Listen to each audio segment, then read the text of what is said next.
Y bueno, vamos a continuar hablando de salud, en este caso, con la mesa redonda que lleva por título Proteger tu salud es muy importante. Y cedo la palabra al moderador Gabriel González, jefe de área de patentes químicas en el Departamento de Patentes e Información Tecnológica de la Oficina Española de Patentes y Marcas. Gracias, Gabriel. Muchas gracias, Isabel, y muchas gracias a todos por estar aquí. Bueno, como decía, en esta mesa vamos a hablar de proteger la salud y, bueno, también vamos a dejar suerte siguiendo también un poco con el hilo conductor de los objetivos del desarrollo sostenible, que yo también puedo empezar, que es una, y como decía yo, ya el papel lo aguanta todo, una buena declaración de intenciones. Pero bueno, como cuando mi madre me decía, hijo, tienes que ser bueno. Vale, ¿no? Bueno, en cualquier caso, este objetivo por lo menos tiene la buena intención de decirnos que lo que pretende es la protección del bienestar para todos, para todas las edades. Saben que los objetivos de desarrollo, los 17 objetivos luego se subdividen en metas y tienen, digamos, son objetivos más específicos. Y concretamente este tiene, por un lado, la meta 8, que el objetivo es conseguir medicamentos y vacunas accesibles para todos. Y su meta 3B, que está muy ligada con el objetivo de desarrollo sostenible 9, es promover sistemas robustos de investigación para estos fines. Bueno, esto de que promover la salud, que todos tenemos en mente que es muy importante, y sobre todo, por ejemplo, si tenemos algún familiar, nosotros mismos nos hemos afectado, desde luego se nos ha marcado a todos a fuego después de estos 2 últimos años. Pero hay una cosa que cuando hablamos de salud siempre estamos pensando exclusivamente en salud humana. Pero no se nos ocurre que hay otro tipo de salud que también tiene su incidencia y que puede tener su incidencia en la salud humana, que es la sanidad animal, la salud animal. Entonces, para hablar de estas cosas, hoy, bueno, ya por lo que ha dicho Pilar, siempre se dice, tenemos un plantel excepcional. Como ven, en este caso es literal, de 3 mujeres que es una mesa que estoy muy encantado de estar con una mesa, todas son mujeres, que unen una doble cualidad. No solamente son científicas de formación y de trabajo, sino que también son empresarias y forman parte de empresas o desarrollan su actividad en una empresa. Entonces, con ellas vamos a intentar responder una serie de preguntas. Ya nos ha sugerido Pilar cuál puede ser el papel de las patentes dentro de ese ámbito de la salud, pero también podemos empezar a discutir. En principio, la patente es un sistema que intenta equilibrar el beneficio público y el beneficio privado.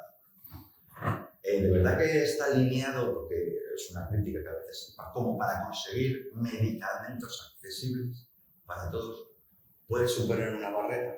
Bueno, pues vamos a ir viendo qué es lo que podemos entresacar, ¿no? con estas 3 científicas de excepcional altura. Para empezar, vamos a empezar con Nuria. Nuria Miguel Grau. Bueno, de formación, esto también me gusta mucho resaltarse, porque uno siempre piensa cuando habla de salud que uno tiene que ser médico, biólogo o algo así, ¿no? Bueno, pues Nuria es física y más concretamente es doctora en bioingeniería, ¿no? Ella, bueno, estuvo trabajando haciendo su tesis doctoral y durante este periodo de doctorado trabajó de investigadora en el Hospital Brigham and Women's, ¿no? de la Universidad del Medical School de la Universidad de Harvard. Y bueno, a su vuelta a España, en el año 2013, es cofundadora de una empresa que se llama Biosphere Lab, que es una spin-off de la Universidad Rovira i Virgili. Y es una pyme innovadora que ha desarrollado una serie de resultados y en la actualidad, digamos, su última hito es haber conseguido una prueba avanzada de lipoproteínas que ha sido aprobada por la Agencia Española del Medicamento y Productos Sanitarios. En general, digamos, el objetivo de la empresa es conseguir aplicaciones clínicas basadas en resonancia magnética nuclear, porque eso es, digamos, lo que es experta Nuria. Simplemente decir que Nuria ha sido galardonada en un programa internacional de aceleración empresarial, de Big Booster. También ha recibido el premio al Joven Talento Académico, Gresol, y es Premio Nacional a la Innovación concedido por la Fundación de Alfaguía. Entonces, bueno, vamos a escuchar a Nuria, que seguro que tiene un montón de cosas interesantes que contarnos.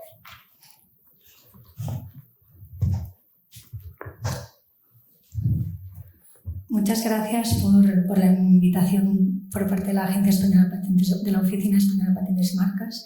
Es un placer conocer a personas como vosotros y que me invitéis, porque siempre aprendes mucho, ¿no? Yo estoy abrumada después de la charla anterior. No sé si os voy a explicar algo que os interese, pero lo voy a intentar.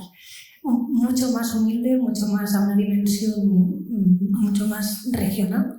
Pero un poco os voy a explicar un poco el camino de una emprendedora en biotecnología, cómo hemos conseguido, en base a una patente en el ámbito de salud, poder llegar al mercado, poder consolidar un proyecto empresarial y ahora estar aquí. La presentación era simplemente para contextualizar un poco. Yo creo que lo que importa después es la mesa redonda y voy a intentar ser un poco concisa, pero bueno, lo intento. Yo soy responsable de la empresa Bioexpertes Lab. Bioexpertes Lab, como muchas de las empresas biotecnológicas nacidas en un entorno de investigación, comparte que pretende llevar tecnología para solucionar problemas clínicos.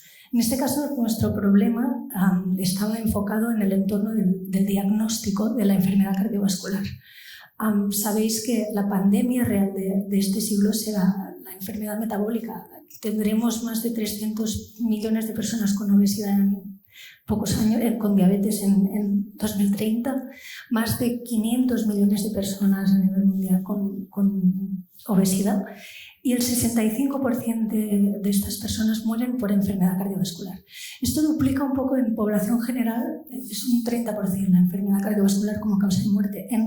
Cuando hay base metabólica, aumenta a un 65% más o menos. Pero no se limita aquí, porque todos vosotros conocéis gente joven, gente esportista, mujeres jóvenes que incluso conviven con enfermedad cardiovascular y que incluso mueren con 53 años por enfermedad cardiovascular. Por lo tanto, es una enfermedad que nos afecta a todos y que tiene un impacto muy grande en nuestras familias, en nuestro día, etc.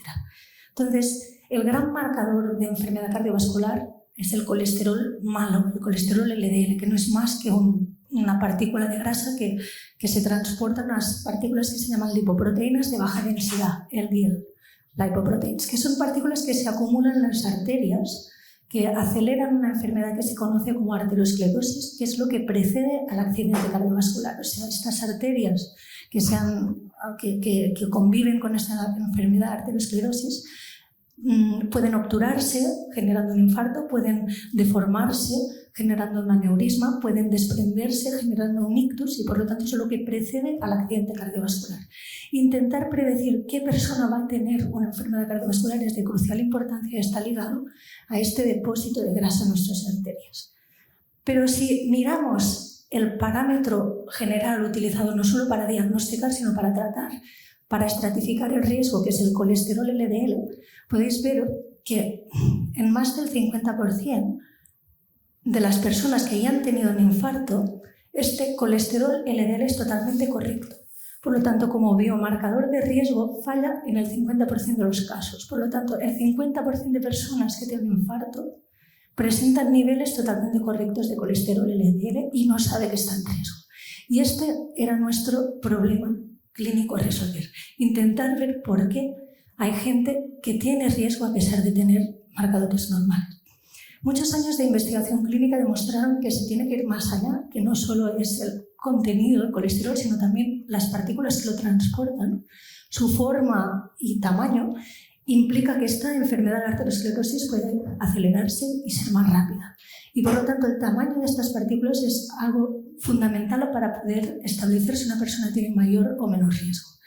De hecho, el mercado mostró que había la necesidad, porque incluso desde el 2013 ya había guías clínicas que incluían estos parámetros de número de partículas para poder estratificar el riesgo de enfermedad cardiovascular, pero no había tecnologías que pudiesen medirlas.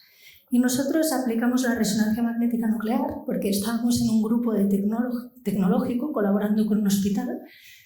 El hospital detectaba el problema, nosotros teníamos la tecnología y trabajando conjuntamente en esta multidisciplinariedad de la que antes se hablaba, pudimos desarrollar una tecnología que cumplía con los requisitos de poderse trasladar a la práctica clínica. Era rápida, era reproducible, partía de muestra intacta de plasma o de suero, se podía hacer de alto rendimiento, se podía automatizar y por lo tanto podía tener un interés a llegar a la práctica clínica.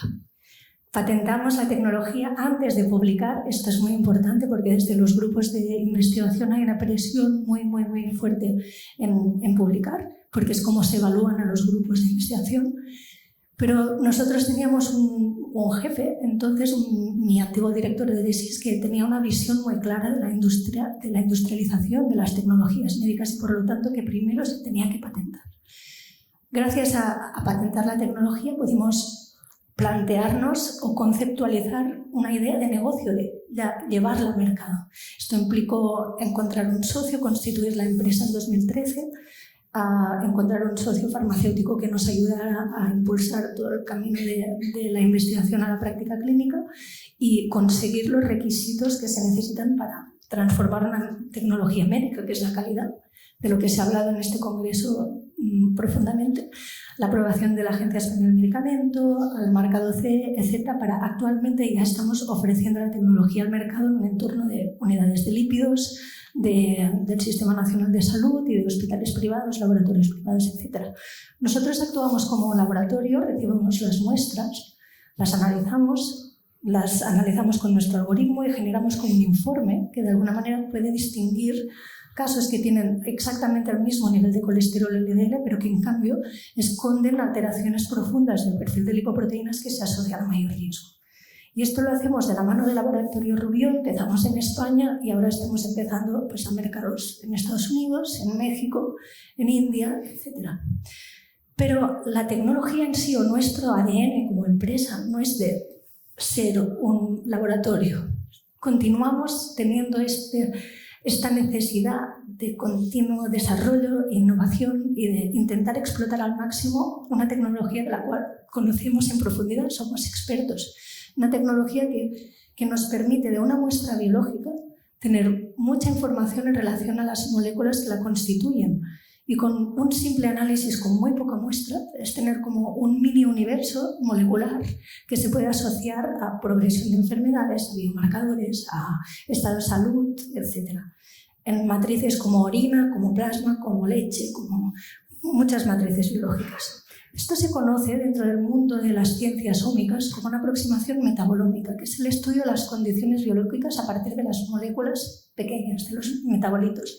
Está muy cerca del individuo, porque seguro que os suenan conceptos como la genómica, que es el estudio a partir de los genes, hasta la metabolómica, que es las moléculas fruto de la interacción entre la genómica y el entorno, que acaban determinando tu composición molecular en una matriz biológica concreta.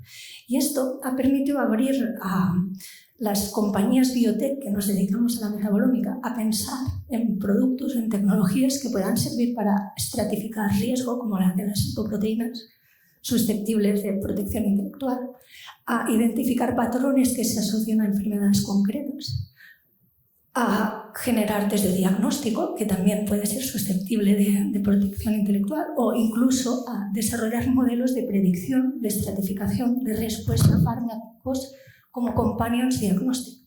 Y esto es todo un conjunto de metodologías bioquímicas, analíticas, biofísicas, etcétera, que forman parte de lo que se conoce como la medicina de precisión. Nosotros estamos aquí, dentro de las biotechs españolas que desarrollan tecnologías en este ámbito y compartimos con muchas de ellas una especie de vida que me gustaría, es mi última presentación, que me gustaría compartir con vosotros. O sea, una empresa biotecnológica empieza seguramente, o en muchos casos, a partir de una tecnología patentada en un entorno universitario. Tiene que buscar alianzas, tiene que buscar capital, tiene que crecer en el entorno regulatorio, sobre todo en el entorno a salud, pero que a la vez su naturaleza como empresa también le permite abrir nuevas líneas de investigación. Estas nuevas líneas de investigación van a generar nuevos objetos de ser protegidos en propiedad industrial, que fondos como Neotec, CEDETI, Axio, este tipo de convocatorias públicas nos ayudan también a pensar en esto, porque es uno de los requisitos que evalúan dentro de cuando presentas un plan de proyecto de I+D, en el que tienes que describir, pensar tu estrategia de propiedad intelectual y que después permitirán pues, generar nuevos productos, nuevos desarrollos que acabarán o no llegando al mercado a través de compañías más grandes, ¿no? Y un poco esta era mi reflexión que quería compartir, que espero que os haya interesado.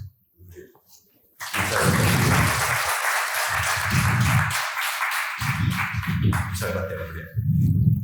Bueno, decíamos que hemos empezado con algo que tiene que ver claramente con la salud humana, en un ambiente sobre todo desarrollado, ¿no? Porque gordos y así diabéticos es más normal encontrar en un país desarrollado. Pero decía, bueno, hay otros sitios. Bueno, no, que es un problema en países en el que la nutrición no es muy importante a nivel de salud. Pues decíamos que siempre pensamos en salud humana, pero hay que tener, si recordáis ayer algo que estuviera, ayer estuvo Carmen Vela, que trabaja en Ingenasa, que se dedica a la sanidad animal, y decía que tenía algo muy bueno, algo que simulaba que era la vacuna perfecta, y sin embargo estaba ahí tirada porque nadie le hacía caso, porque como era de sanidad animal no le hacían ni caso. Bueno, pues vamos a tener la oportunidad, la suerte, de que alguien por lo menos nos abra un poquito los ojos de la importancia de qué es la sanidad animal y la incidencia que tiene en la salud humana. Yo vuelvo a insistir con el asunto de la pandemia. Recordad todo lo que decían, si es un murciélago, si viene del famoso pangolín, si es que nos hemos comido algo que venía de los mercados húmedos donde hay animales que nunca saben nadie qué es lo que tienen, ¿no? O sea, bueno, ahí tenemos otra sugerencia, ¿no? Entonces, para hablar de todas estas cosas, está Marta García Díez. Marta es doctora en veterinaria y el doctorado lo consiguió en la Universidad Ludwig Maximilian de Múnich. Entonces, después de estar trabajando en Alemania, en una empresa, bueno, decidió volver a España, lo cual se lo agradecemos mucho porque necesitamos el retorno de talento. Bueno, entonces entró a trabajar en un equipo de investigación, digamos, asociado, bueno, pues un equipo de la Facultad de Veterinaria de la Universidad de León, que se llama, no tiene nombre propio, se llama DIGESPOR. En realidad es el grupo de enfermedades infecciosas de la propia Facultad de Veterinaria de la Universidad de León. Y se incorporó trabajando en este departamento como socia fundadora en 2012 de una empresa que se llama Aquilon C+L. Ella es la directora de proyectos encargada de supervisar la parte científica de los desarrollos de la compañía. Entonces, digamos que vamos cubriendo los diversos aspectos del I+D+I. Nuria es investigadora innovadora. Marta es investigadora desarrolladora y luego veremos que Pilar también es investigadora inventora.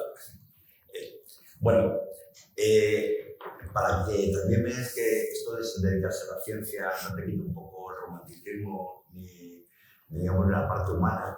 Aquilón, el nombre de Aquilón está tomado del viento del norte, que es el hijo del dios del viento Eolo y de la aurora.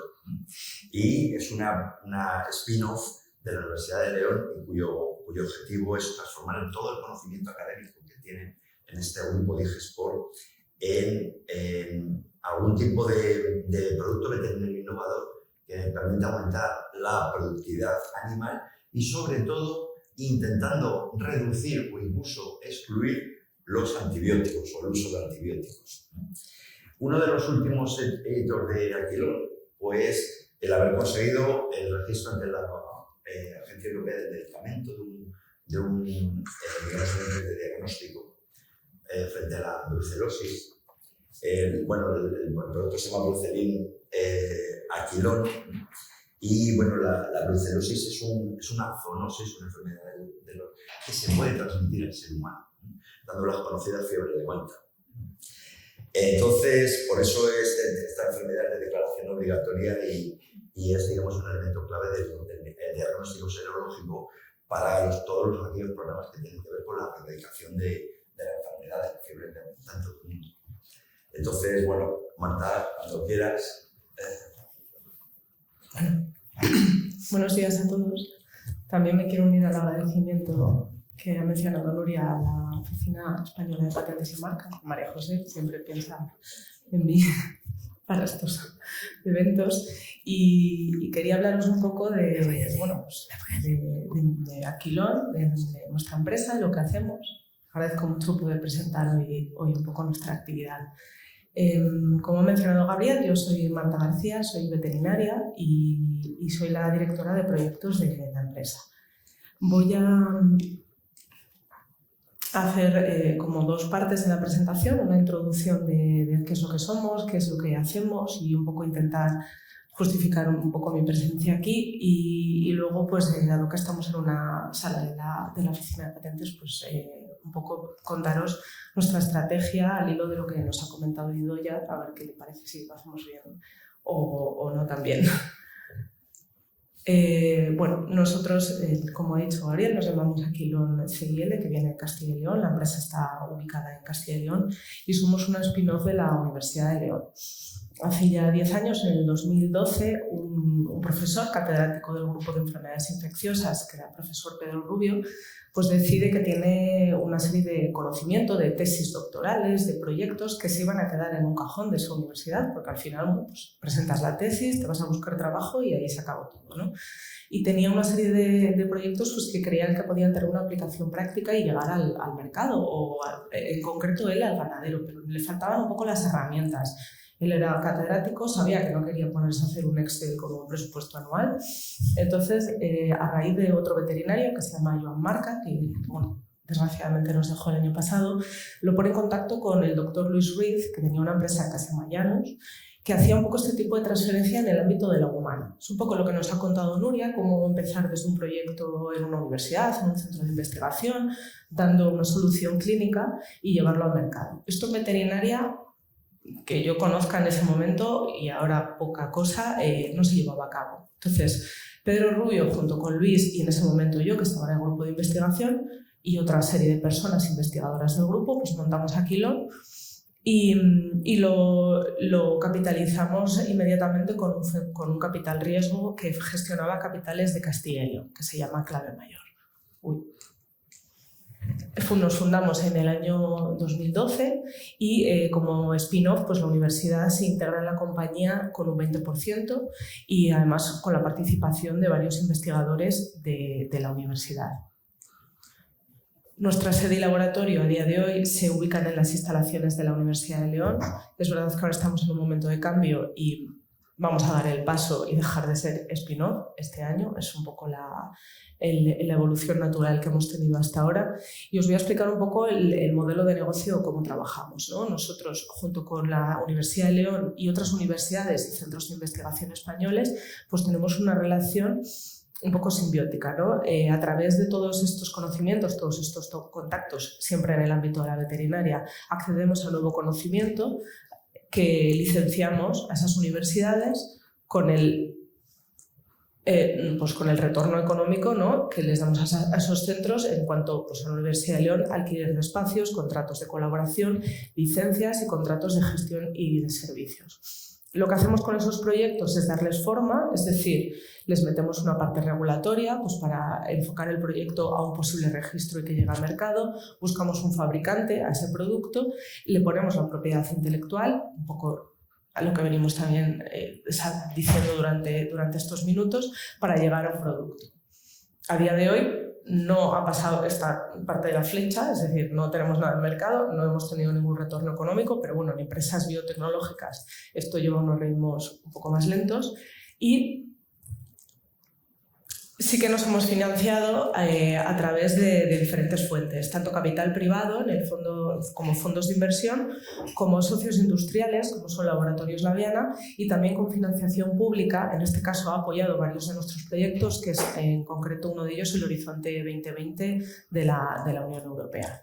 Aquí es donde encajamos las patentes, que es verdad que en el ámbito universitario, por lo menos cuando empezamos, ahora es verdad que se empieza a tomar un poco de conciencia, eran totalmente desconocidas, aquí solo se publica, nada se patenta, y entonces, bueno, pues le dimos un poco esta protección también, es lo que está incluida en nuestra estrategia de plan de negocio. Este es nuestro equipo, o sea, nosotros ya traspasamos la palabra pyme a micropyme. Somos 5 personas en plantilla, nuestro CEO, que es Luis Ruiz, y luego pues mis compañeras que nos dedicamos en cuerpo y alma a ese desarrollo de los proyectos que nos van llegando. Pero no trabajamos solas, trabajamos con una externalización de los servicios en investigadores, grupos de investigación, como son de la Universidad de Barcelona, de la propia Universidad de León y de la Universidad de Navarra, con el profesor Ignacio Morillón. De hecho, hemos desarrollado el test diagnóstico para brucelosis. Él trabaja es asesor de la OIE en temas de brucelosis mundial, y también con asesores externos que nos ayudan a darle forma a los proyectos, ¿no? En temas regulatorios, estadísticos y científicos.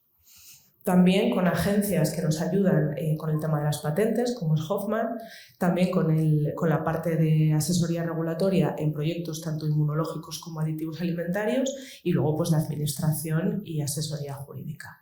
Nuestra misión, que me ha hecho un poco de spoiler Gabriel, pues es mejorar la productividad animal con productos y servicios que evitan o disminuyen el uso del antibiótico.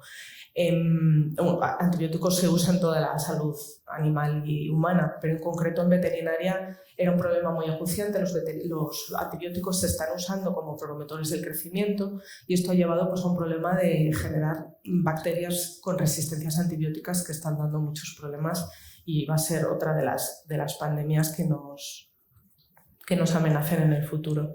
Y aquí es donde quiero encajar un poco mi presentación con la mesa de hoy, que es el concepto One Health. Es curioso porque en inglés solo tienen la palabra health. Nosotros tenemos salud y sanidad, que se traducen los dos con esta palabra. En humana sí que solemos hablar más de salud, pero en veterinaria nosotros hablamos de sanidad.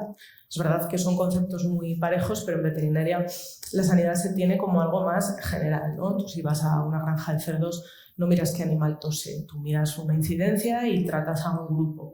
Entonces, bueno, es un poco la diferencia, pero claramente tanto la salud de las personas como los animales como el medio ambiente están muy relacionadas. Lo hemos visto con el COVID, lo hemos visto con las resistencias antimicrobianas. Las primeras bacterias que están amenazando ahora a la gente en los hospitales surgieron de granjas de cerdos. Entonces, yo creo que ya toca en todos los ambientes ampliar un poco la mente y ver que realmente toda la sanidad está relacionada. En cuanto a nuestros proyectos y la protección de propiedad intelectual y la estrategia de patentes que seguimos en Aquilón, como empresa pequeña, y ahí lo ha descrito muy bien Idoia, nuestra única herramienta para proteger lo que tenemos frente a una farmacéutica grande, nuestro interés no es llegar a producir una vacuna, es desarrollar un proyecto para poder licenciárselo a alguien que lo haga. Pero nuestra manera de poder negociar y en el fondo tener un tesoro en nuestra empresa es patentar. Nosotros como empresa partimos de 3 proyectos en la fundación: el desarrollo de una vacuna para la disentería porcina, un probiótico para lechones y una vacuna contra pasteurela, todo para porcino en ese momento. Es verdad que ahora hemos ampliado un poco. Ahora nuestros proyectos en la Universidad de León, sí, con la Universidad de León sigue siendo la vacuna de disentería, que la tenemos ahora en fase de ensayos clínicos, un probiótico para aves para mejorar la microbiota de los animales evitando el uso de antibióticos, y otro para lechones con ese mismo objetivo. Con la Universidad de Navarra y el CITA tenemos el proyecto de la brucelina, que es para diagnosticar de forma temprana brucelosis en los animales que puede transmitirse a personas. Y con la Universidad de León tenemos también un proyecto muy chulo que se va un poco de nuestro portafolio, que es un yogur para perros, para mejorar la microbiota digestiva. Tenemos un proyecto que fue fundado con un Horizonte 2020 de una partícula de cápsides víricas para otra enfermedad de vacuno, y el proyecto más reciente que tenemos con el IRTA y CRESA es una vacuna para la enfermedad del láser. En todos estos proyectos diréis, pues ¿hace falta una estrategia? Pues sí hace falta una estrategia como empresa pequeña. La necesidad de proteger un producto. Necesitamos proteger esto que estamos desarrollando para luego ir con algo sólido a negociar con una empresa más grande. ¿Cómo hacemos esto? Con una interacción muy estrecha con nuestros agentes de patentes. Nosotros hacemos lo que se llama una investigación dirigida a la patentabilidad muchas veces. Cuando hacemos o diseñamos nuestros experimentos, también van dirigidos a que una parte de todo eso pueda ser útil en la redacción y defensa de la patente. Tenemos una capacidad de adaptación y prospectiva. Nos pasó con una de las vacunas, que empezamos con una vacuna con 3 cepas y era imposible regulatoriamente de registrar. ¿Qué pasa? Que ya teníamos patentes sobre las 3 cepas. Pues sí que vamos adaptando un poco nuestra investigación a que esa patente nos pueda servir para la protección de una sola cepa, o hacer los experimentos necesarios para dar ese paso, y prospectiva en el sentido de que todo lo que hagas puede ser utilizado para la patente. Y una racionalización de costes, porque somos pobres y en veterinaria pues la financiación para el desarrollo de vacunas quizás, pues bueno, si en humana ya tenemos una pelea, no os digo nada en veterinaria. Sí que tenemos esta estrategia y nosotros pues hacemos una primera redacción de la patente. La presentación de la solicitud la hacemos vía EPO, con un informe de patentabilidad corregimos los claims, se presenta la PCT y, por último, la entrada en fases nacionales y la discusión con cada país. Eso es un poco la estrategia general que tenemos de patente en todos los proyectos. También es verdad que no todos los proyectos llevan una patente. En el caso del test diagnóstico para brucelosis, se basa en una cepa genéticamente modificada que es imposible de copiar. O sea, es un extracto citosólico de una bacteria machacada, no te la van a copiar. En otros proyectos como el probiótico de lechones, es una cepa viva. El primero que sepa sembrar una placa la puede copiar y puede atentar contra la patente. Entonces, bueno, aparte de esto, que sería como la estrategia general, pues cada proyecto va dirigido a una protección del producto derivado en eso, en tener una buena licencia, un buen producto y poder llegar a una licencia firme. Y por mi parte, muchas gracias por vuestra atención. Estoy abierta a preguntas. Yo, bueno, afortunadamente, como ya venimos, ya me ha presentado Pedro a Pilar, pero sí que quería hacer un par diferenciar un par de cuestiones digamos, del currículum de Pilar, porque, como que ha contado antes, se entiende mejor. Pilar es doctora en ciencias químicas, pero también es doctora honoris causa por la Universidad de la UAC de México. O lo que comentaba antes, tiene, digamos, una parte de una empresa, ¿qué no son 8 patentes? Sí, 8 familias de patentes en más de 100 países, ¿no? Pero sobre todo también tiene digamos, una gran actividad con repercusión social. Y esto me viene también muy bien al caso. En el caso de Pilar, por ejemplo, podemos pensar sobre repercusión social en países más alejados, ¿no? Que tenemos también, que son países pobres, en fin. Pero yo también quiero resaltar que el valor por ejemplo, de Nuria y de Marta, que están haciendo una función social en sus respectivos ámbitos, ¿no? Porque Nuria viene de Reus, no viene de Barcelona. Marta viene de la Universidad de León, ¿no? Y aquí estamos hablando mucho de la España vaciada. Bueno, pues estas personas están generando valor en esa España vaciada para evitar no solo que se vacíe, sino que tenga una serie de empresas o trabajos de los que uno nunca pudo pensar, trabajos muy cualificados, tecnológicamente muy avanzados, ¿no? Que uno nunca pudiera pensar que eso se pudiera hacer en esos sitios, ¿no? No siempre piensa en grandes ciudades.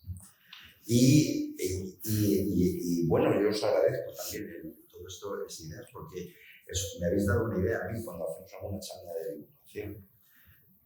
Es otra posibilidad de contribución de la patente. de una manera indirecta, pero contribuye. Precisamente al hilo de lo que, bueno, de esas preguntas que yo he lanzado al principio, y aprovecho, Pilar, bueno, también quería contar algunas cosas de Pilar. Alguna, por ejemplo, es profeta de su tierra, o sea, que tiene algún mural que está hecho en el parque, en el Museo de las Ciencias, ¿no? Y en un parque, ¿no? En una zona verde. Sí, en el Parque Tecnológico de Paterna.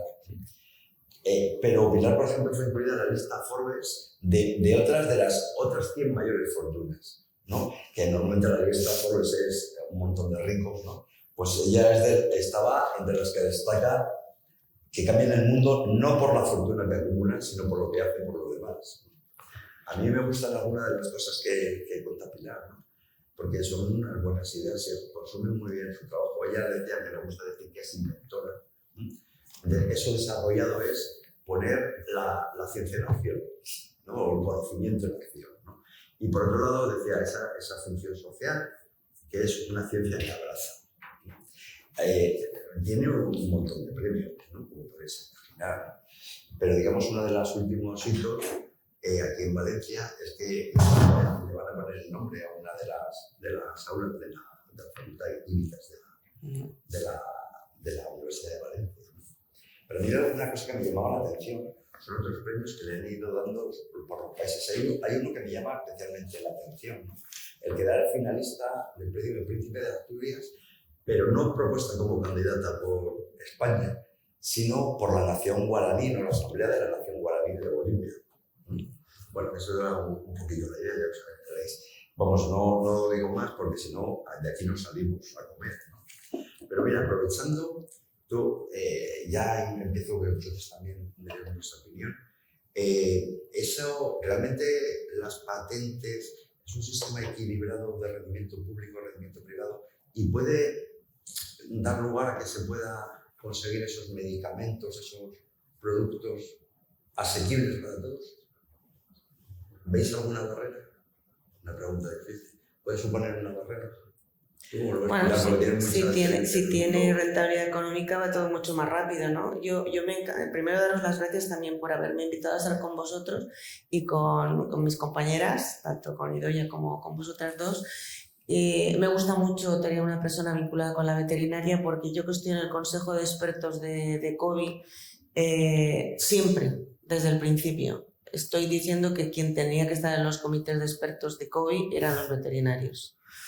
Hay una descoordinación en todos los sitios, dentro de la salud humana, dentro de la veterinaria, dentro de la parte de agro, y vuelvo a repetir lo mismo, si no hay una conjunción de todo, esto no sirve para nada. Los medicamentos están muy bien, las vacunas, todo está muy bien, está pensando para que tenga una repercusión, un retorno económico, y se ha visto que con el COVID había un retorno económico pronto, ha sido la capacidad de acelerarlo todo ha sido muy rápido, porque lo importante de la vacuna no es el invento, es todo el proceso de protocolos y de evaluaciones que hay, que es lo que la administración, y sin embargo, cuando ha habido dinero, la administración ha sido mucho más rápida. A todos nos cuesta muchísimo que nos conseguir en la agencia el medicamento o yo los registros, y muy costoso. Entonces, yo cuando veo las empresas, hoy en día que hay más spin-off, más empresas que tienes un paraguas de la universidad,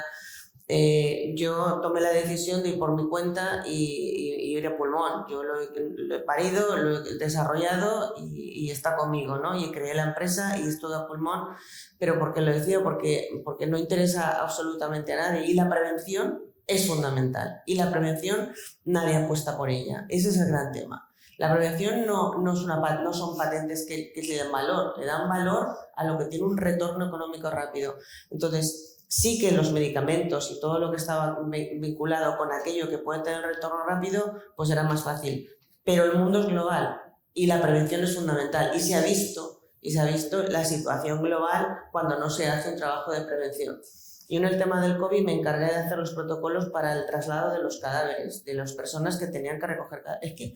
Es que es tremendo, ¿no? Es decir, como un país que estábamos, como antes me he quedado pendiente, estábamos avisados de lo que iba a pasar, sobre todo zoonosis, que es el gran problema, es la gran crisis que vamos a tener mundial y que ya es mundial. Cuando decías de los murciélagos, es que sí, es que los murciélagos, es que se sabe, pero se sabe, uno, porque China no cumple las condiciones higiénicas que nos obligan al resto de los países europeos y porque África se muere de hambre y la gente come murciélagos para sobrevivir.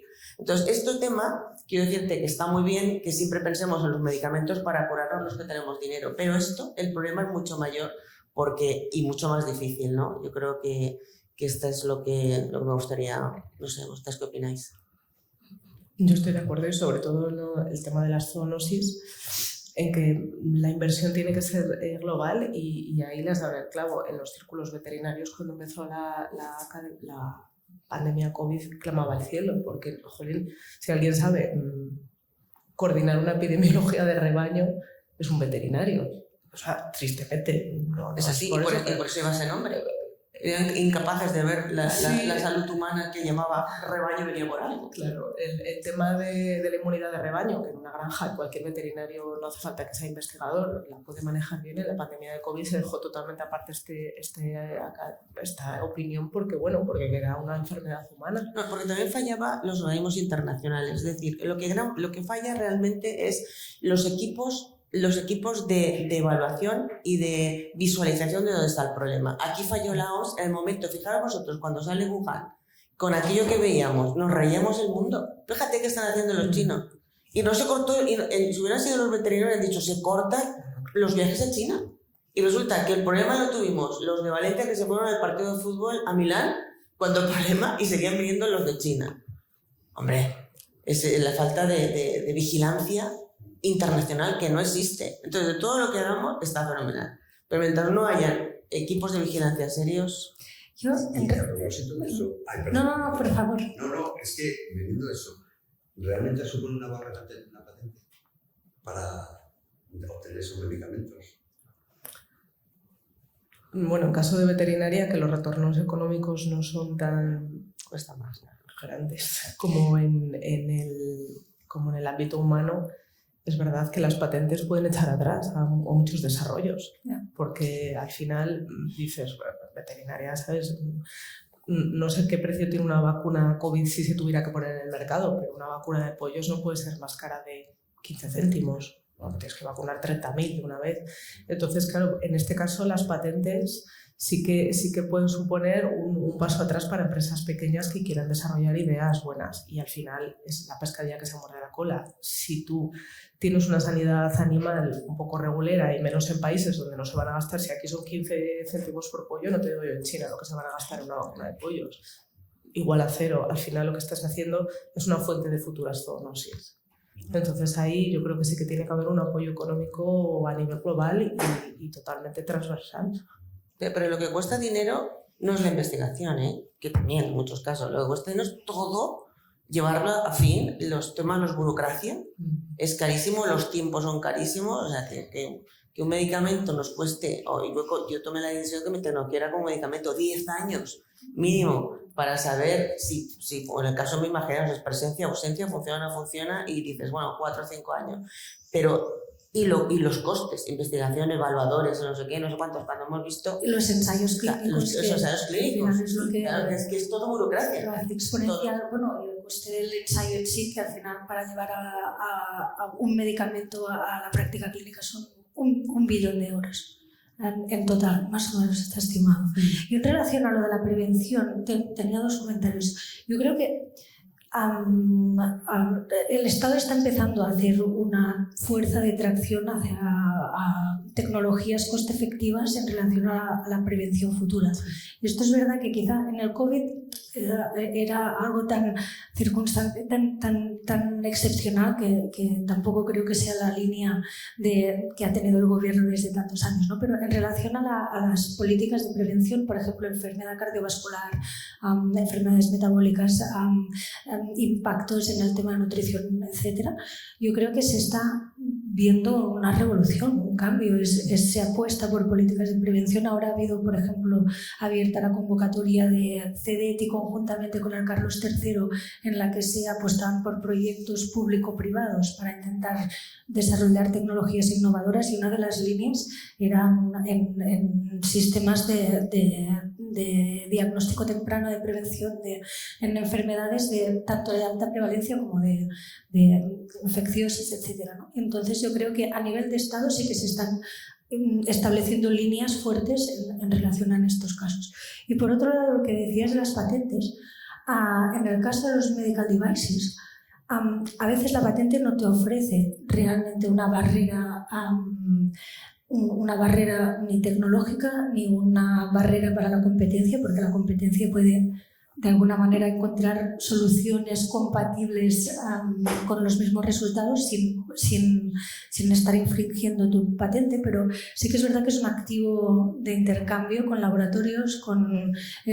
Nosotros realmente la tecnología no nos la protege la patente, nos la protege un secreto industrial en el que no sé, pero con un secreto industrial no agilizas un contrato o un acuerdo con una farma, etc. Entonces, en este caso yo creo que la patente tiene un valor económico como activo casi de marketing, ¿no? Bueno, la verdad es que yo me quedaría aquí toda la tarde, pero no es plan, así que voy a dar 5 minutillos. Yo si no os importa, sí, es que tengo solamente un vídeo de 3 minutos. Que me gustaría, que les he pedido que me pusieran, sí. Porque cuando estabas diciendo, Nuria, lo del tema de que claro que es importantísimo la prevención en la parte de vista médica, pero lo que hemos visto en el mundo es por falta de prevención en el tema de lo más sencillo, que es como el tema de las zoonosis y el problema de la gente, de las enfermedades vinculadas con la pobreza. Y yo os voy a poner, como estaba escuchando, solo son 3 minutos de la promo de la serie que dio la vuelta al mundo, porque es lo que permite ver la realidad, que por mucho que hagamos en los países del hemisferio norte, por no tener enfermedades vinculadas con la forma de vida maravillosa que vivimos, pues al final nos va a pasar como el COVID, que van a venir otras enfermedades muy graves y que se podrían solucionar, como es el dengue, que tenemos la presencia del mosquito tigre, que trabajo con él, como es la malaria, que tenemos la presencia también de los anófeles, como es la leishmaniasis, que estamos en Barcelona y en Valencia, ojo ahí, ya la transmisión en ratas, ya se sabe la leishmania que está en ratas, ojo, un problema veterinario y a humanos, ha pasado a humanos muy grave, y los tenemos aquí. Entonces a mí me gustaría 3 minutitos para que lo veáis y bueno, y así por lo menos pongo algo de la... Yo voy a poner también otra, si alguien quiere conocer un poquito más de historia de Pilar, hay un libro que se llama El vampiro de los pobres, que ya tiene unos años. Ahora está que hay que actualizarlo. Todavía habrá más cosas, ¿no? Es de una periodista y escritora que se llama Charo González Casas. Es un libro que tiene algunos años y bueno, ahí habla un poco de la historia de Pilar. El vampiro de los pobres. Además es un libro que puede conseguir en la biblioteca pública, porque yo personalmente al lado de mi casa está. ¿Estoy tapando?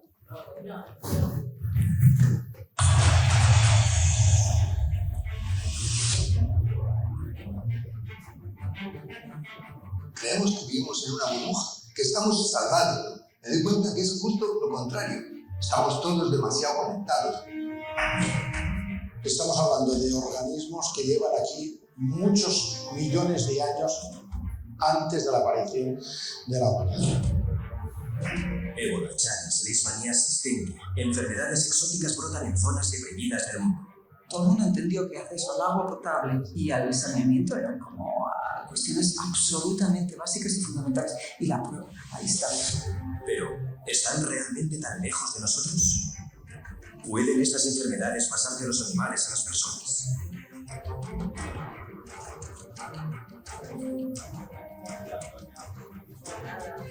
El hombre ha penetrado en regiones hasta ahora vírgenes y ha contactado con los microorganismos que las provocan. Virus, bacterias y parásitos viajan con nosotros en un mundo hiperconectado. ¿Y los mosquitos pueden hacer surgir en España enfermedades olvidadas como la malaria o nuevas como el chikungunya?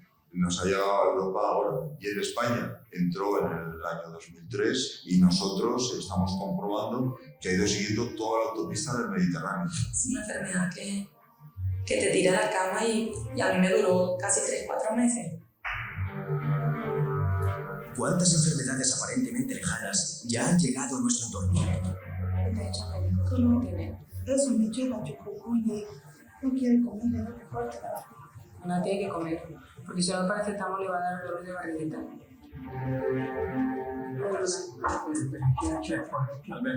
Esa también además es por sangre, sí, que se ve todo por la boca. A mí me explicaron que esa enfermedad pues ya no tenía solución. Pues por ejemplo la mía ya está en el corazón, ya me está comiendo las paredes del corazón. Entonces no hay nada que hacer, esperar. Y me punza como si estuviera lanzando un cuchillo. Algunos pueden salir del cuadro, otros lamentablemente llegan a fallecer. Si tengo echado me voy a caer, yo digo, ¿y cómo lo voy a dejar a mi hijo? Al hacer la picadura de feca, inocula el trypanosoma. ¿Cómo estás? Empiezan a ocultar los cuerpos y enterrarlos en secreto. Empezó a vomitar y la paciente falló a la mañana. El protocolo es no tocar. Confirmado, es verdad que es ébola. El pánico que se generó en la ciudad de Madrid fue impresionante. Virus como el ébola recorren el mundo en tan solo unas horas. Otros como el de la gripe mutan constantemente. Mosquitos transmisores como el anófeles ya están entre nosotros.